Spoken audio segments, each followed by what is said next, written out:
Hi, folks. My name's Tom. You're watching Rant District. It's January 31st, 2026. Every couple of months, it seems, I got to do a proof of life video. So here I am. As January winds down, today being the last day of January, it's an odd month where I haven't bought a single record.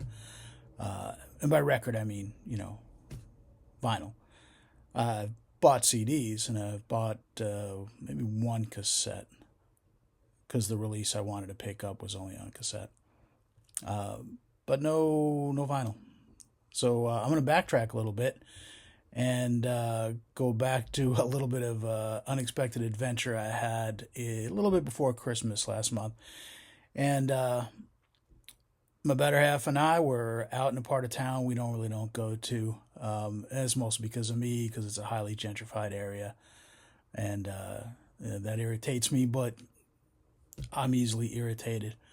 So anyway, we went to this part of Portland that had some great Southern cooking restaurant, and then we just kind of bopped around to different places for pints. And as we were winding down the evening, we were a couple of blocks from a record store, Mint Gallery Records in Portland, and my better half was going to have one more beer. So I just kind of, on the spot, she was like kind of poking around with her phone. I'm like, tell you what, how about you have one more here, and I'm going to make a quick run to the record store and just take a look there, and I'll be back before you're done with your beer. So she's like, yeah, that's fine with it. We had a great day, and we were just winding down. So I go like 2 blocks away to Mint Gallery Records, and I start doing a lightning quick look through the 45s. And ended up dropping a little over 200. I'd say about an average of about $5 per record on 45s. So I just wanted to show you what I picked up. First one here is there we go, Das Clown. It's called Ha Ha Ha Ha Ha. It's a punk record. Here's a track list for you. I'm going to go through these fairly quick since there's 25 of them. Next up, we got Whole Beautiful Sun.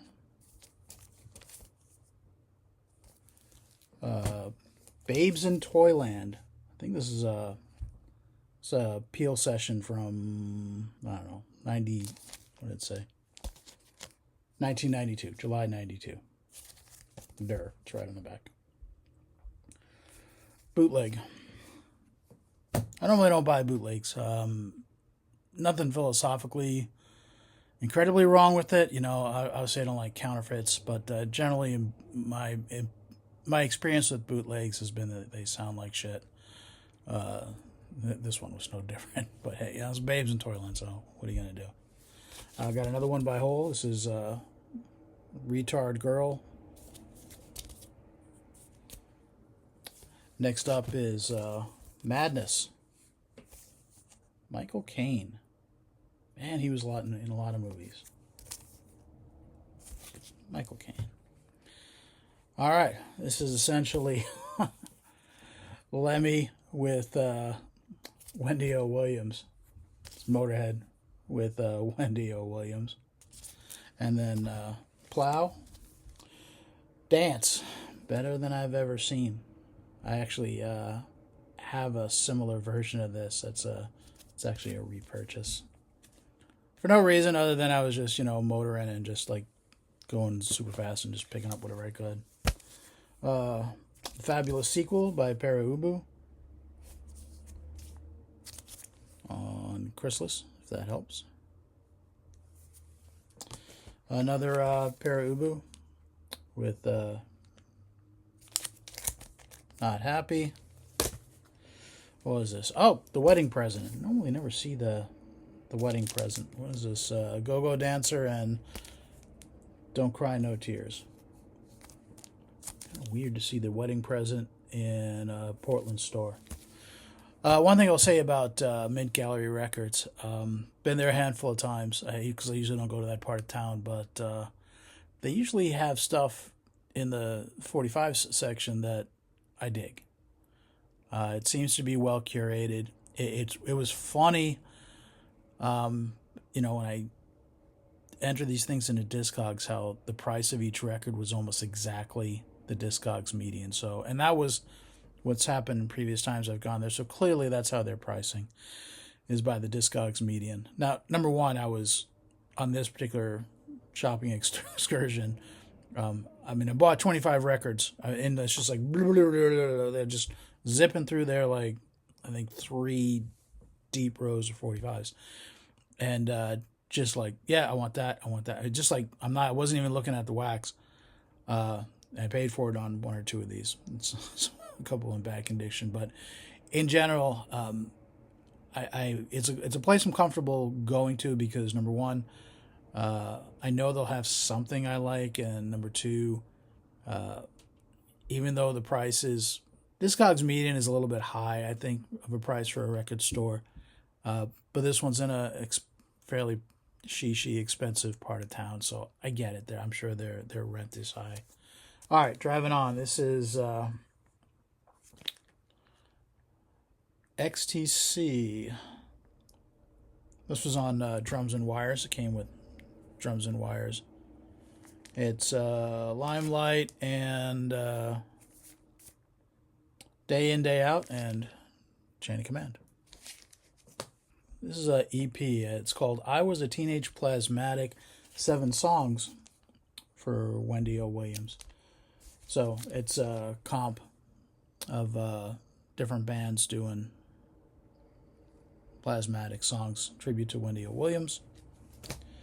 Stellar Dweller. Sadness Rings.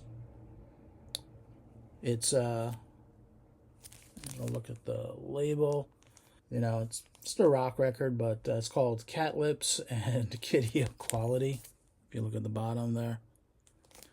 And clearly bought it just for the cover. Sonic Youth. Now and Then.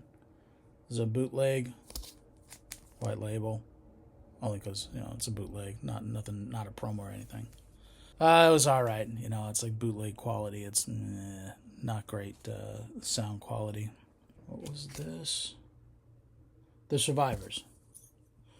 We died because you could not let us live in peace.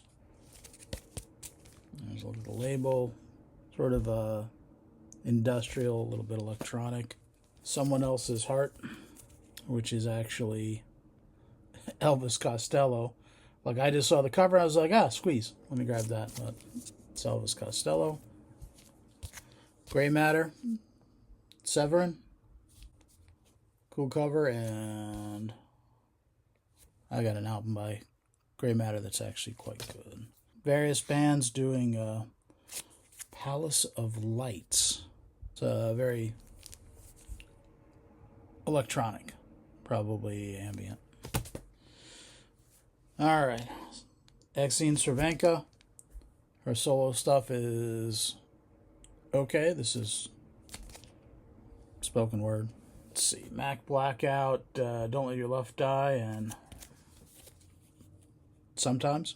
It's kind of a little bit poppy, a little bit synthy, but on Sacred Bones record, yeah. And I generally will like what's on Sacred Bones. Artless, Beer is Better. Here's this punk record, clearly bought for the cover. Blowhole, Uncoastin', experimental, jazzy. I don't know shit about this. Dub Narcotic Disco Plates, Bobby Birdman. Don't Walk Away.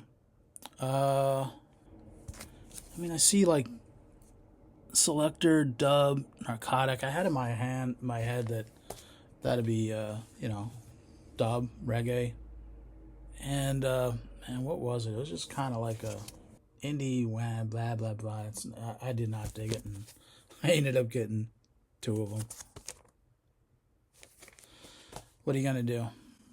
And then Ian Dury and the Blockheads on Stiff. What was this? Wake Up.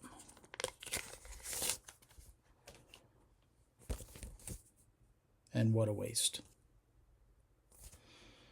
So anyway, that was my 25 records at about $5 a record, purchased while my girlfriend drank a pint, and I got back to her before she finished the pint, which is amazing because she's a pretty fast drinker.